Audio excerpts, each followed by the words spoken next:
Patrimoine de l'histoire automobile. Pendant longtemps, elles ont pourtant été méprisées par le marché des collectionneurs. Les Peugeot 205 et autres BX jeunes quarantenaires ont aujourd'hui leurs fans inconditionnels, une bouffée de nostalgie que nous ont concocté Christophe Abel et Stéphane de Perrois. Tous les premiers samedis du mois, ces passionnés se donnent rendez-vous sur ce parking, tout près de Strasbourg, pour exposer leurs voitures des années 80-90. Mais hors de question de les laisser à l'arrêt. Le plaisir, c'est de rouler avec. Jean-Philippe possède l'une des plus recherchées par les collectionneurs, la BMW E30 Cabriolet. Ce bruit, qui est inimitable, ce 6 cylindres BMW en ligne, c'est toute une ambiance, toute une atmosphère qu'on ne retrouve plus dans ces voitures modernes aujourd'hui qui sont totalement aseptisées. À son volant, impossible de passer inaperçu. Ça arrive souvent, Ça arrive tout le temps. Tout le temps. La E30, le cab E30, il a un capital sympathie et on a chaque fois droit à un coup de klaxon, à un petit pouce levé, à un appel de phare.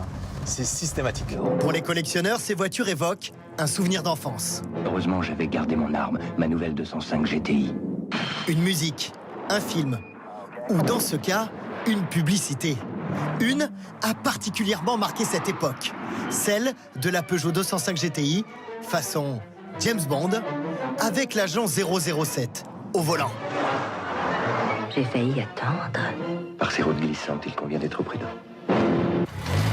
Près de 40 ans plus tard, elle suscite toujours le même désir. C'est dur, hein, sans direction assistée. Elle a aussi tourné dans des films. Donc c'était une voiture très étonnante pour l'époque. Quand Peugeot a sorti la 205, c'était un événement. Anthony n'a pas connu cette époque. Il n'a que 23 ans et possède une BX rouge.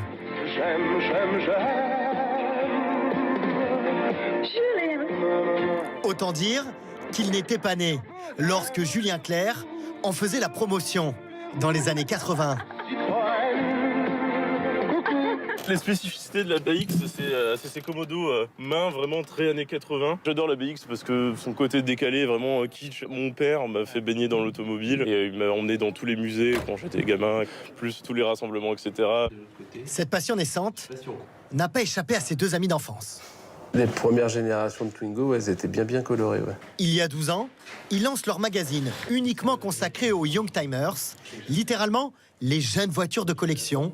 Le succès est immédiat. Les gens qui sont nés dans les années 80 s'intéressent aux voitures des années 80-90. Qui nous ont dit, enfin, on a un magazine qui parle de nos autos. Jusqu'ici, on était un peu rejetés des manifestations, surtout les salons, etc. On leur disait, non, mais ça, c'est pas des voitures anciennes, c'est pas des voitures de collection. Allez vous garer sur le parking public. Aujourd'hui, tout un marché leur est consacré. Benoît et Nicolas ont changé de vie il y a 2 ans et ouvert leur atelier de dépôt-vente. Les premiers 4x4 qui vont rentrer dans les Youngtimers. Un nouveau jouet. Ces jouets ont évidemment besoin d'une remise à neuf, comme cette Golf Cabriolet de 1990, entièrement restaurée dans son état d'origine. On peut la sortir quand ? Ce soir, on peut la sortir ? Oui, ce sera tout. Tout ce qui est partie mécanique, tous les organes principaux doivent être contrôlés, vérifiés, au niveau des roues, au niveau des tringleries. Une fois réparée, elle rejoindra la collection des Youngtimers. Ces voitures, longtemps décriées, voient désormais leur code s'enflammer. Une Peugeot 205 GTI en parfait état s'échange autour de 25 000 €, soit 2 fois plus cher qu'en 1984, lors de sa sortie.